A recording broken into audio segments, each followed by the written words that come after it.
أعوذ بالله من الشيطان الرجيم بسم الله الرحمن الرحيم إن الحمد لله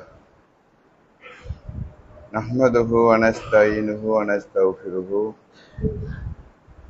ونعوذ بالله من شرور أنفسنا ومن سيئات أعمالنا من يهده الله فلا مضل له ومن يضلل فلا هادي له وأشهد أن لا إله إلا الله وحده لا شريك له وأشهد أن محمدا عبده ورسوله أما بعد يا أيها الذين آمنوا اتقوا الله حق تقاته ولا تموتن إلا وأنتم مسلمون فإن أصدق الحديث كتاب الله وخير الهدي هدي محمد صلى الله عليه وسلم وشر الأمور محدثاتها وكل محدثة بدعة وكل بدعة ضلالة وكل ضلالة في النار. புகழ் அனைத்தும் ஏகன் அல்லாஹ் ஒருவனுக்கே சொந்தமானது. கருணையும் சலாமும் கண்மணி நபிகள் நாயகம் ஸல்லல்லாஹு அலைஹி வஸல்லம் அவர்கள் மீதிலும் அன்னவர்களுடைய வாழ்க்கை வழிமுறைகளை தங்கள் உயிரிலும் மேலாக ஏற்று பின்பற்றி வாழக்கூடிய அத்தனை நல்லடியார்கள் மீதிலும் உண்டாகட்டுமாக. பேரன்பார்ந்த இஸ்லாமிய சகோதரர்களே, அல்லாஹுவின் நல்லடியார்களே, இன்றைய வெள்ளி குத்துபாவிலே இளைஞர்களை தடம் புரளச் செய்யும் தவறான நடவடிக்கைகள் என்ற ஒரு தலைப்பிலே திருமறை குர்ஆனும் நபிகள் நாயகம் ஸல்லல்லாஹு அலைஹி வஸல்லம் அவர்களும் எங்களுக்கு எடுத்து சொன்ன சில செய்திகளை நினைவுபடுத்த நான் ஆசைப்படுகிறேன். பேரன்பார்ந்த இஸ்லாமிய சகோதரர்களே, ஒரு சமுதாயத்திலே முதுகெலும்பாக இருக்கக்கூடியவர்கள் வாலிபர்கள், யுவதிகள் என்றால் அதை யாரும் மறுக்க மாட்டார்கள். இஸ்லாம் என்ற இந்த மார்க்கமானது இத்தகைய இளைய சமுதாயத்தை வைத்துத்தான் இந்த உலகத்திலே மிக ஆழமாக விதைக்கப்பட்ட வரலாற்றை நாங்கள் படித்திருக்கிறோம். ஆனால் இந்த இளைஞர் அல்லது யுவதிகள் என்று சொல்லக்கூடிய இந்த இளம் பரம்பரையினர் இன்று வேகமாக ஒரு நேரான சீரான பாதையை விட்டும் தடம் புரண்டு அதல பாதாளத்தை நோக்கி பயணித்துக் கொண்டிருக்கின்ற ஒரு மிகப்பெரிய பேர் அவல நிலையை இந்த சமுதாயத்திலே நம்மால் பார்க்க முடியுமாக இருக்கிறது. இதற்கு பல்வேறு விதமான காரணிகள் ஏதுவாக தோதுவாக அமைந்திருந்த போதிலும் மிக அடிப்படையான விடயங்களை மாத்திரம் உங்களுடைய கவனத்திற்கு நான் தொட்டுக்காட்ட ஆசைப்படுகிறேன். அதில் முதலாவது அம்சம்தான் இன்றைய இளைய சமுதாயத்தினுடைய நல்லொழுக்க வாழ்வை அல்லது உயர்ந்த நற்குணங்களை பாதிக்க செய்யக்கூடிய ஒரு விடயமாக அஜ்னபி மஹ்ரமி என்ற உறவு முறை பற்றிய அறிவின்மை காணப்படுவதை நம்மால் கூற முடியும். இஸ்லாத்திலே யார் யாரை திருமணம் செய்யலாம், யார் யாரை திருமணம் செய்யக்கூடாது என்ற ஒரு பட்டியலை திருமறை குர்ஆன் எங்களுக்கு எடுத்துச் சொல்லுகிறது. யாரையெல்லாம் திருமணம் செய்வது மார்க்கத்திலே தடுக்கப்பட்டிருக்கிறதோ, ஹராமாக்கப்பட்டிருக்கிறதோ, அவர்களை இஸ்லாம் மஹ்ரமி என்ற உறவு முறையிலே உள்ளடக்கி விடுகிறது. அது போக யாரையெல்லாம் இந்த உலகத்திலே திருமணம் செய்வதற்கு இஸ்லாம் அனுமதி அளிக்கின்றதோ அவர்களை நாங்கள் அஜ்னபி என்ற அந்த அடையாளத்தோடு பார்க்கிறோம். இந்த அஜ்னபிகளோடு ஒரு இளைஞன் அஜ்னபியான ஒரு பெண்ணோடு எப்படி நடந்து கொள்ள வேண்டும், ஒரு யுவதி அல்லது ஒரு பெண் தனக்கு திருமணம் செய்வதற்கு அனுமதிக்கப்பட்ட ஒரு ஆணோடு எவ்வாறு தன்னுடைய நடைமுறை பாவனைகளை அமைத்துக் கொள்ள வேண்டும் என்ற ஒரு அற்புதமான வழிகாட்டுதலை இந்த தூய இஸ்லாமிய மார்க்கம் எங்களுக்கு தந்திருக்கிறது.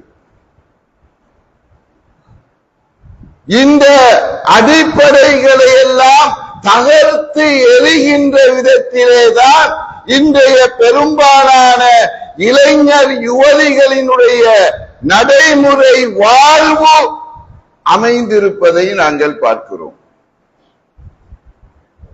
அல்லாஹ்வுடைய தூதர் ஸல்லல்லாஹு அலைஹி வஸல்லம் அவர்கள் ஒரு சமயம் தன்னுடைய தோழர்களை விழித்து இவ்வாறு எச்சரிக்கை செய்தார்கள். பெண்கள் இருக்கின்ற சபையிலே நீங்கள் நுழைவதை உங்களுக்கு நான் எச்சரிக்கை விடுக்கிறேன். ஒரு அன்சாரி தோழர் எழுந்து கேட்டார்,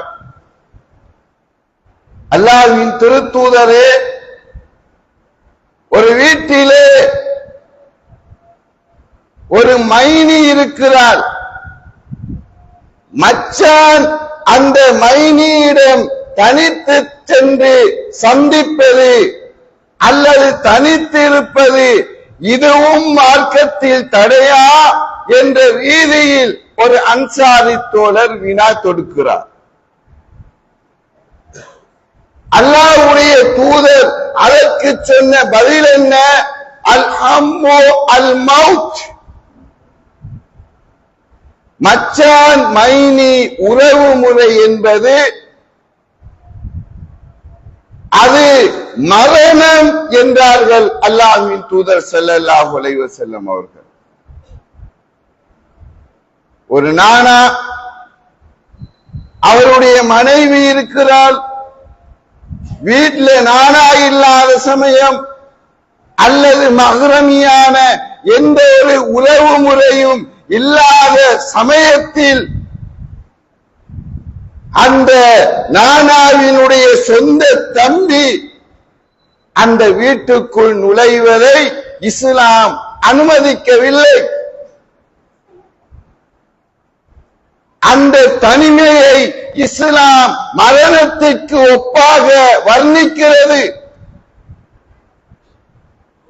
மரணம் என்பது எப்படி ஒரு மனிதனுடைய ஒட்டுமொத்த செயற்பாடுகளையும் அழித்து விடுமோ, அது நிறுத்தி விடுமோ, அதுபோன்று ஒரு மனிதனுடைய நல்லொழுக்க வாழ்வை அப்படியே அடியோடு அசைத்து விடுகின்ற, அழித்து விடக்கூடிய ஒரு பயங்கரமான ஒரு நிலைதான் மச்சான் மைனி அந்த தனிமையில் சந்திக்கின்ற அந்த உறவு முறை.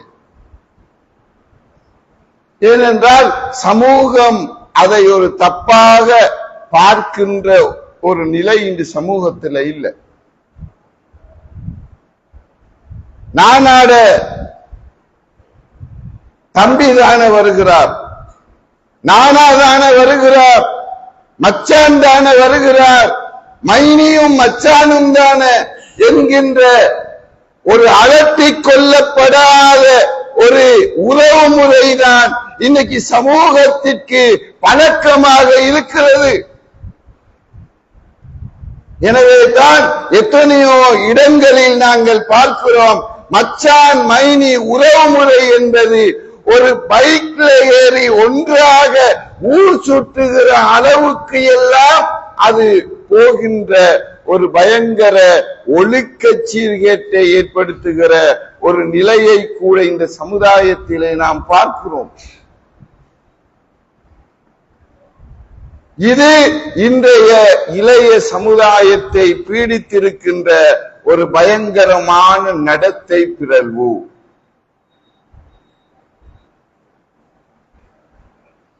இன்று இலங்கையிலே இருக்கின்ற அதிகமான பாடசாலைகள், முஸ்லிம் பாடசாலைகள் உட்பட ஆண் பெண் கலப்பு என்ற ஒரு நிலையில் தான் அது இயங்கிக் கொண்டிருக்கின்றது. இந்த நிலை கூட இந்த கலப்பு கல்விக் கொள்கையின் போது இஸ்லாத்தினுடைய இந்த அஜ்னபி மஹ்ரமி பற்றிய அறிவை இந்த இளைய பரம்பரையினருக்கு நாங்கள் கொடுக்க தவறுகிற போது மிக பயங்கரமான விலையை அதற்கு நாங்கள் கொடுக்க வேண்டி வரும். ஓரிரு மாதங்களுக்கு முன்னால் காத்தான்குடி பகுதியிலே ஒரு சம்பவம் நடக்கிறது. ஊடகங்களில் நீங்கள் பார்த்திருப்பீர்கள். ஓலவல் கற்கக்கூடிய ஒரு 16 வயது பெண் பிள்ளை வயிற்று வலி என்று திடீரென்று மருத்துவமனையிலே அனுமதிக்கப்படுகிறார். மருத்துவர்கள் அவளை பரீட்சித்து விட்டு என்ன சொல்கிறார்கள்? அவள் கர்ப்பிணியாக இருக்கிறாள். இது எப்படி? அந்த பெண்ணுடைய மாணவியினுடைய வீட்டுக்கு பக்கத்துல இன்னொரு அதே வகுப்பை சேர்ந்த ஒரு மாணவன். இந்த பெண் பிள்ளையினுடைய வாப்பா இல்லை, உம்மா வெளிநாட்டுல வளர்வது உம்மம்மாவிடம் தனிமையில் இருக்கிறாள். அவளோடு சேர்ந்து கல்வி கற்பதற்காக பாடங்களை மீட்டிக் கொள்வதற்காக பக்கத்திலே இருக்கிற அதே வகுப்பை சேர்ந்த ஒரு ஓலவல் மாணவன் வீட்டுக்கு வந்து போகிறான். அதனுடைய விளைவு 16 வயது ஓலவல் மாணவி கர்ப்பிணியாக மாற்றப்படுகிறார். இது ஒரு உதாரணம் மாத்திரம்தான். இந்த நிகழ்வு எங்களுக்கு எதை படிப்பினையாக எடுத்துச் சொல்கிறது என்றால், இந்த இளைய சமுதாயத்திற்கு இந்த அடிப்படை அறிவு கொடுக்கப்படவில்லை. சுற்றி இருக்கின்ற இந்த முஸ்லிம் சமுதாயம் இதை அலட்டிக் கொள்ளவில்லை. அஜ்னபியா அது ஒரு பிரச்சனை இல்லை. ஏனென்றால் எல்லா சமயங்களிலும் எல்லா சமுதாயத்திலும் இந்த கலப்பு கல்வி கொள்கை என்பது இன்று சர்வ சாதாரணம். எனவே இது ஒரு ஒழுக்க வாழ்வை, பண்பாடுள்ள ஒரு வாழ்க்கை முறையை தகர்க்கக்கூடிய முதலாவது அடிப்படை என்பதை நாங்கள் நினைவு வைத்துக் கொள்ள வேண்டும். எனவே இளைய சமுதாயத்திற்கு அஜ்னபி மஹ்ரமி பற்றிய அறிவை ஊட்ட வேண்டிய ஒரு தேவை காலத்தில் தேவை என்பதை நாங்கள் மறந்துவிடக் கூடாது. இளைஞர்களை பாதிக்கக்கூடிய இரண்டாவது ஒரு நடத்தை தான் காதல். இவற்றை ஒளிவு மறைவில்லாமல் இன்று மிம்பர் மேடைகளில் பேச வேண்டிய ஒரு நிலை ஏற்பட்டிருக்கிறது. ஏனென்றால் மொத்த சமுதாயமே இதுதான் இளைஞர்களின் யுவதிகளின் இயல்பான வாழ்க்கை அமைப்பு என்கின்ற ஒரு சிந்தனை மாற்றத்தை நோக்கி பயணித்துக் கொண்டிருக்கிறார்கள். அதுதான் பேரபாய நிலை. ஒரு 8ஆம் ஆண்டு 6ஆம் ஆண்டு ஒரு சின்ன பிள்ளையை எடுத்தால் கூட இந்த காதல் கலாச்சாரத்தில் வீழ்ந்து சின்னாபின்னப்படுகின்ற ஒரு நிலையை சமுதாயத்திலே நாங்கள் பார்க்க முடியுமாக இருக்கிறது.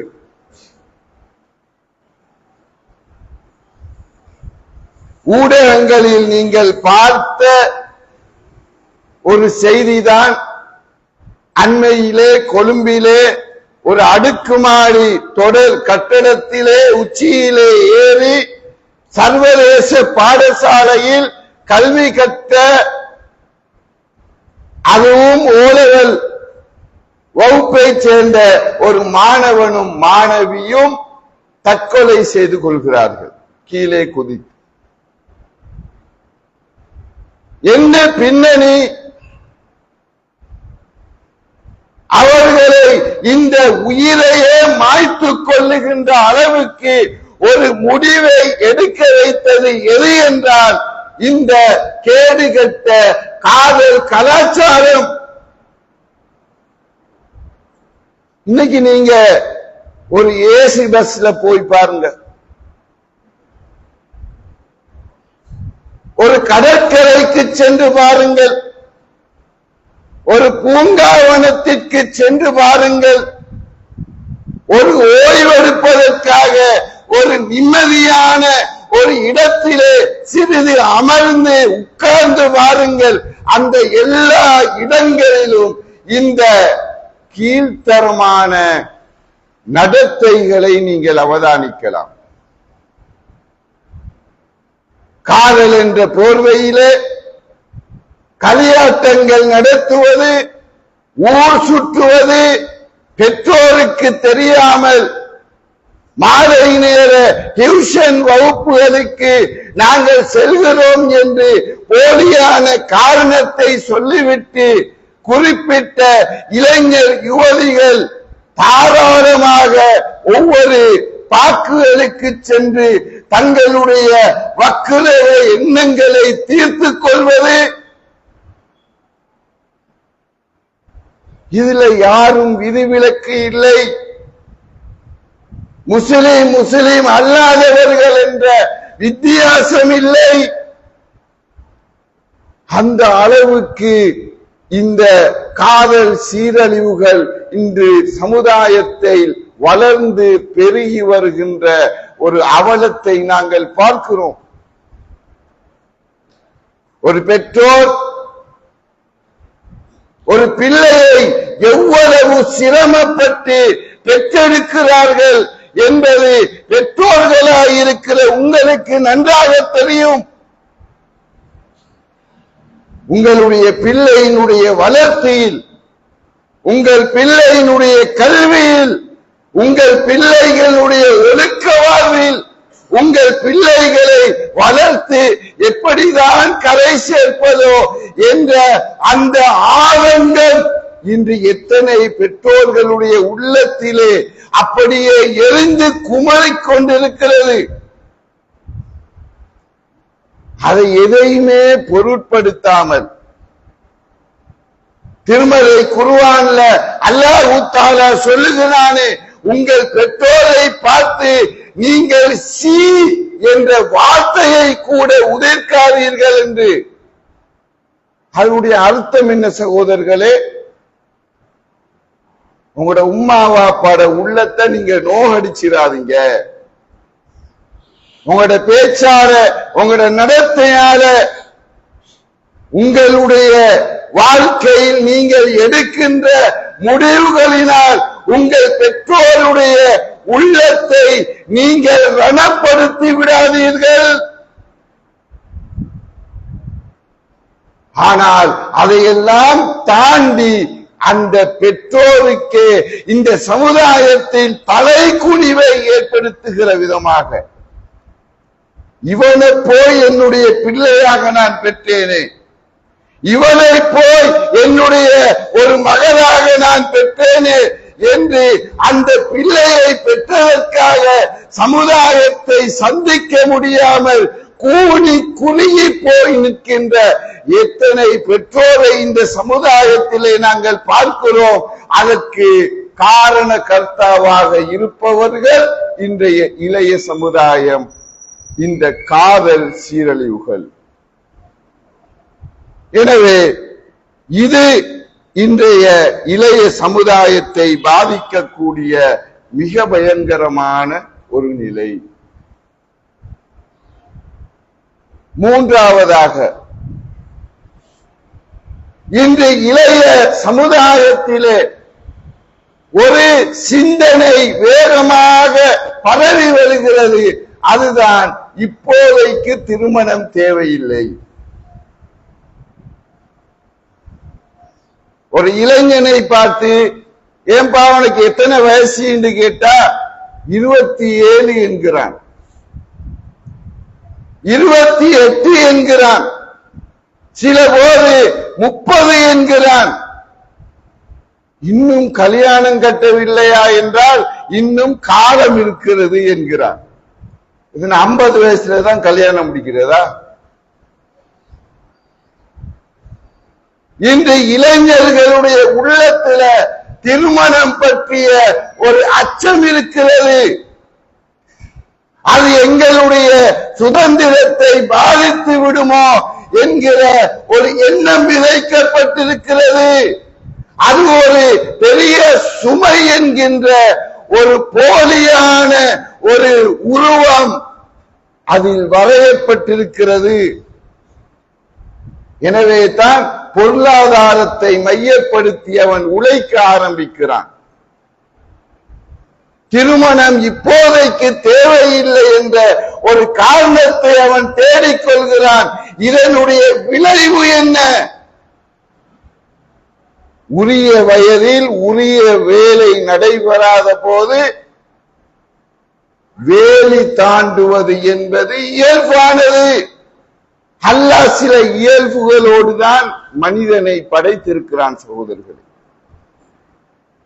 அந்த இயல்புகளுக்கு ஏற்ற விதத்தில் வாய்க்கால்களை அமைக்கின்ற ஹலாலான வழிமுறைகளை இந்த மார்க்கம் சொல்லி தந்திருக்கிறது. அதையெல்லாம் உதாசீனப்படுத்திவிட்டு நான் திருமணம் இப்போதைக்கு முடிக்க மாட்டேன் என்று முடிவெடுக்கிற போது அதனுடைய விளைவு ஒன்று விபச்சாரமாக இருக்கும் அல்லது கள்ள தொடர்பாக இருக்கும். இன்று சமுதாயத்தில் இந்த இரண்டும் பெருகி வருவதை நாங்கள் பார்க்கிறோம். இதனால் திருமணத்தை காலதாமதப்படுத்துவதால், இன்னொரு பக்கம் யுவதிகளை எடுத்துக்கொண்டால் ஆண்களை விட அந்த யுவதிகள் கல்வியில் முன்னேறுகிறார்கள். நல்லா படிக்கிறாங்க பொம்பளை பிள்ளைகள். அவர் லோயர் ஆகிறார், டாக்டர் ஆகிறார், சமுதாயத்தில் பல்கலைக்கழகம் நுழைகிறார். இப்ப அவள் எதிர்பார்க்கிறாள் தன்னுடைய அறிவு தரத்துக்கு சமனாக அல்லது அதை விட கூடிய நிலையில் உள்ள ஒருவன் தான் என்னுடைய வாழ்க்கை துணையாக வர வேண்டும் என்று. இதனால் பெண் பிள்ளைகளினுடைய யுவதிகளினுடைய திருமண வயது அதிகரித்து சென்று அதனால் ஏற்படுகிற ஒழுக்க சீர்கேடுகள் ஏராளம் என்பதை நாங்கள் மறந்துவிடக் கூடாது. எனவே இந்த இரண்டு சிந்தனைகளும் இந்த இளைஞர்களையும் யுவதிகளையும் இன்று ஒரு தவறான நடத்தையின் பால், ஒழுக்க சீர்கேட்டின் பால் தள்ளிவிடுகின்ற ஒரு அவலத்தையும் இந்த சமுதாயத்திலே நாங்கள் பார்க்க முடியும். நான்காவது, திருமலை குர்ஆனிலே அல்லாஹ் தஆலா ஒரு நபியினுடைய வரலாற்றை சொல்லி காட்டுகிறான். லூத் அலைஹிஸ்ஸலாம். இந்த லூத் அலைஹிஸ்ஸலாம் என்ற இறை தூதரை அல்லாஹ் தஆலா ஒரு சமுதாயத்திற்கு அனுப்புகிறான். அந்த சமுதாயத்திலே மிக பெரிய ஒரு ஒழுக்கக்கேடு இருந்தது. அந்த ஒழுக்கக்கேடு என்ன? ஆண்களை திருமணம் செய்கின்ற முறை, ஆண்களோடு உறவு வைத்துக் கொள்ளுகின்ற நிலை, பெண்களோடு உறவு வைத்துக் கொள்ளுகின்ற நிலை, ஆண் பெண் திருமணம் என்ற அந்த இயல்பான குடும்ப கட்டுமானத்தை, அழகை சிதைக்கின்ற அந்த போக்கு, ஒருபால் உறவு உலகத்தில் வேறு எந்த சமுதாயத்திலும் இல்லாத முதலாக இந்த ஒழுக்கக்கேட்டை உலகத்திற்கு அறிமுகப்படுத்திய சமுதாயம் அந்த லூத் நபியுடைய சமுதாயம் என்று குர்ஆன் சொல்கிறது. அந்த சமுதாயத்திற்குத்தான் அல்லாஹு தஆலா லூத் அலைஹிஸ்ஸலாத்தை அனுப்பி வைத்தான். இந்த ஒருவால் உறவில் ஈடுபட்ட அந்த சமுதாயத்தை அல் குர்ஆன்ல அல்லாஹ் தஆலா எப்படியெல்லாம் கண்டிக்கிறான் என்பதை கொஞ்சம் சிந்தித்து பாருங்கள். 7:81 அல்லாஹ் தஆலா சொல்கிறான், அன்தும் கௌமுன் முஸ்ரிஃபூன், நீங்கள் வரம்பு மீறிய கூட்டம். 166 அல்லாஹ் தஆலா சொல்கிறான், பல் அன்தும் கௌமுன் ஆதூன், நீங்கள் எல்லை மீறி நடக்கின்ற கூட்டம். 27:55 அல்லாஹ் தஆலா சொல்கிறான், அன்தும் கௌமுன் தஜ்ஹலூன், நீங்கள் மூட கூட்டம், அறிவில்லாத கூட்டம். 29:30 அல்லாஹ் சொல்கிறான், அல் கௌமில் முஃப்ஸிதீன், நீங்க சீரழிக்கும் சமுதாயம். 29:31 சொல்கிறான், இன்ன அஹ்லஹா கானூ லாலிமீன், அந்த ஊர்வாசிகள் அநியாயக்காரர்களாக இருந்தார்கள். 7:84 சொல்கிறான், அல் முஜ்ரிமீன், அவர்கள் பாவிகள், குற்றவாளிகள் என்று அல்லாஹ் தஆலா சொல்கிறான். இத்தனை கடுமையான வார்த்தைகளை அல் குர்ஆன் வேறு எந்த சமுதாயத்திற்கும் பாவிக்கவில்லை. லூத் அலைஹிஸ்ஸலாம் அவர்கள் அந்த சமுதாயத்தை பார்த்து சொன்னார்கள், அலைஸ மின்கும் ரஜுலுன் ரஷீத். 11:78 அல்லாஹ் கேட்கிறான். லூத் நபி என்ற சமூகத்து ஆண்களை பார்த்து சொன்னார்கள், உங்கள ஒரு நேர்மையான ஆம்புல கூட இல்லையா? ஒரு நல்ல ஆண்மகனாவது இந்த ஊர்ல இல்லையா? ஆண் பெண்ணை திருமணம் செய்து வாழுகின்ற அந்த அழகான திருமண முறையை நடைமுறைப்படுத்தக்கூடிய ஒரு ஆம்புல இல்லையா இந்த ஊர்ல? அப்படி என்றால் அந்த ஊர் எந்த அளவுக்கு இந்த பாவத்தில் மூழ்கி போயிருந்தார்கள் என்று பாருங்கள். இந்த அளவுக்கு தீமையில் மூழ்கி போன அந்த சமுதாயத்தை சுடு கற்களை கொட்டி அந்த ஊரையே தலைகீழாக புரட்டி அல்லாஹ் தஆலா அவர்களை அடியோடு அழித்த வரலாற்றை அல் குர்ஆன் எங்களுக்கு சொல்லித் தருகிறது என்றால் ஏன் அல்லாஹ் இதை சொல்ல வேண்டும்?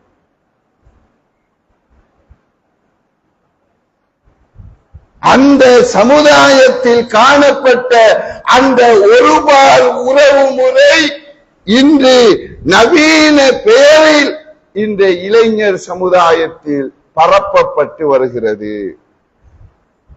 LGBTQ என்கின்ற பெயரிலே ஆண்களோடு பெண்களோடு உறவு வைத்துக் கொள்ளுகின்ற இந்த ஒருவால் உறவை வளர்ப்பதற்கு என்று சர்வதேச ரீதியாக அங்கீகரிக்கப்பட்ட எத்தனையோ அமைப்பினர்களை பார்க்கிறோம். உலகத்தில் 25 நாடுகளுக்கு மேல் இந்த ஒருபால் உறவு திருமணத்திற்கு சட்ட அங்கீகாரம் வழங்கி இருக்கிறது. இந்தியாவுல 2018ஆம் ஆண்டு உச்ச நீதிமன்றம் ஒரு தீர்ப்பை வழங்கியது. அதுதான் இந்தியாவினுடைய தண்டனை குற்றம் சட்டப்பிரிவு 377 ஒருபால் திருமணம் செய்பவர்கள், உறவு வைப்பவர்கள் ஆயுட்கால தண்டனை அல்லது 10 ஆண்டு காலம் சிறை என்ற சட்டம் இருந்தது. அந்த சட்டம் உச்ச நீதிமன்றத்தினால் 2018ஆம் ஆண்டு நீக்கப்பட்டு விட்டது. இந்தியாவிலையும் அதற்கு சட்ட அங்கீகாரம். 2022ஆம் ஆண்டு இலங்கையில யாழ்ப்பாணத்தில் இந்த ஒருபால் உறவுக்காரர்களுடைய ஊர்வலம் நடைபெற்றது. ஜப்னா குயல் பெஸ்டிவல் என்று அதற்கு பெயர் சூட்டப்பட்டது. 2024ஆம் ஆண்டு கொழும்பிலே இவர்களுடைய நிகழ்ச்சிகள் நடைபெற்றன. 10 நாட்கள் இலக்கிய அரங்குகள் நடைபெற்றன. கவிதைகள், சிறுகதைகள், அந்த ஒருபால் உறவை சமூகமயப்படுத்தக்கூடிய எழுத்தாக்கங்கள் எல்லாம் அதிலே மக்கள் மயப்படுத்தப்பட்டன. அப்படியான ஒரு வேலை திட்டம் வேறெங்கேயும் இல்ல, இந்த இலங்கை நாட்டுக்குள்ளே நடைபெற்றுக் கொண்டிருக்கிறது. ஒரு பயங்கரமான ஒரு கால சூழ்நிலையில் தான் நம்முடைய இளைய சமுதாயம் வளர்ந்து கொண்டிருக்கிறார்கள். சகோதரர்களே, இன்னைக்கு எத்தனையோ சேனல்கள் தமிழ்ல பட்டிமன்றங்கள் என்ற போர்வையில இந்த ஒருபால் உறவை சரிகாணக்கூடிய வாத விவாத களங்களை ஏற்பாடு செய்து முஸ்லிம் பெயர் தாங்கி இளைஞர்களை, யுவதிகளை அழைத்து அதை சரிகாணும் விதமான கருத்துக்களை சொல்வதற்கு வாய்ப்பளிக்கப்படுகிறது. இவையெல்லாம் இன்று ஏற்படுத்தப்படுகிற சிந்தனா ரீதியான மிகப்பெரிய போராட்டங்கள். இன்றைய இளைஞர் சமுதாயம் படிப்படியாக இந்த ஒழுக்க கேட்டின்பால் வீழ்ந்து வருகிறார்கள். எனவே இந்த விடயங்களில் மிக அவதானமாக இருந்து இந்த சமுதாய இளைஞர்களை, யுவதிகளை பாதுகாக்க வேண்டிய ஒரு பாரிய பொறுப்பு இந்த ஒட்டுமொத்த சமுதாயத்திற்கும் இருக்கிறது. எல்லாம் வல்ல அல்லாஹ் தஆலா அதை சரிவர நிறைவேற்றக்கூடிய அந்த பாக்கியத்தை நம் அனைவருக்கும் தந்தருள்வானாக.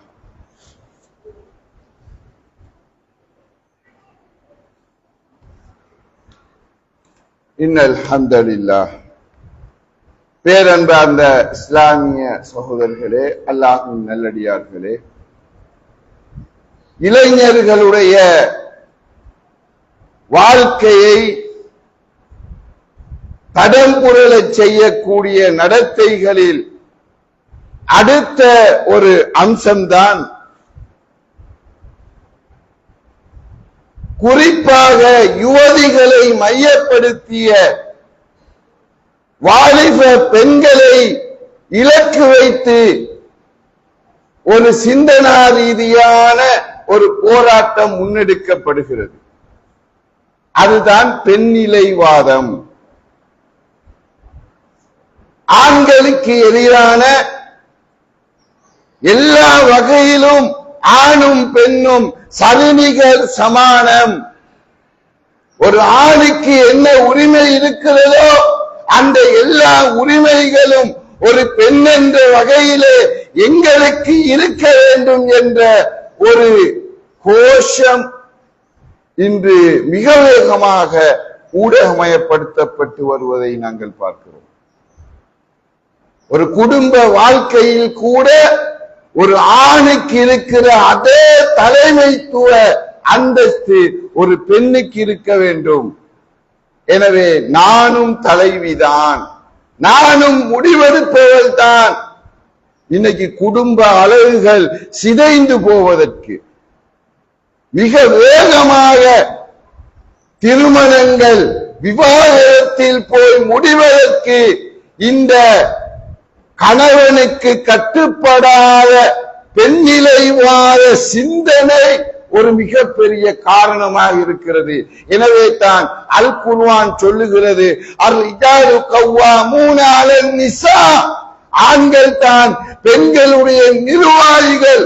சாலிகான பெண்மணி யார் என்றால் அந்த குடும்பத்திற்கு ஆண் தான், கணவன் தான் தலைவன், நிர்வாகி என்பதை ஒத்துக்கொண்டு எந்த பெண்மணி கட்டுப்பட்டு வாழ்கிறாளோ அவள் தான் சாலிகான பெண் என்று அல் குர்ஆன் சொல்கிறது.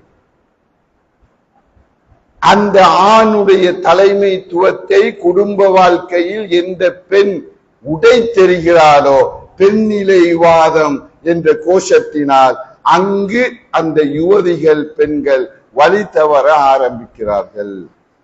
இன்னைக்கு எத்தனையோ மகளிர் அமைப்புகள், எத்தனையோ பெண் சங்கங்கள் இன்னைக்கு உலகத்துல புதிதாக 2019ஆம் ஆண்டு 10ஆம் ஆண்டு சவுத் கொரியால ஒரு பெண்கள் அமைப்பு உருவானது, ஃபோபி மூவ்மெண்ட் என்ற பெயரில்.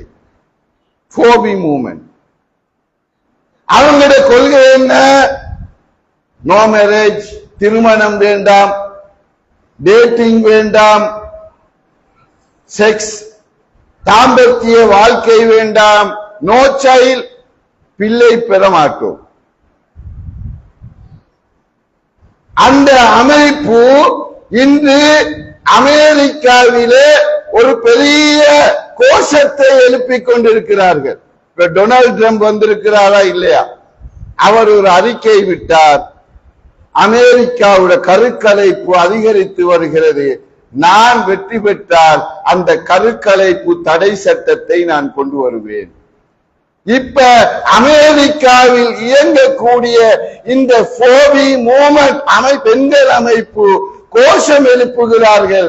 டொனால்ட் ட்ரம்புக்கு யாரெல்லாம் வாக்களிக்கிறார்களோ அந்த ஆண்களை நாங்கள் திருமணம் செய்ய மாட்டோம், அவர்களோடு டேட்டிங் போக மாட்டோம், அவர்களோடு தாம்பத்திய உறவு வைக்க மாட்டோம், நாங்கள் பிள்ளை பெற்றுக் கொள்ள மாட்டோம். ஏனென்றால் கருக்கலைப்பு எங்கள் உரிமை.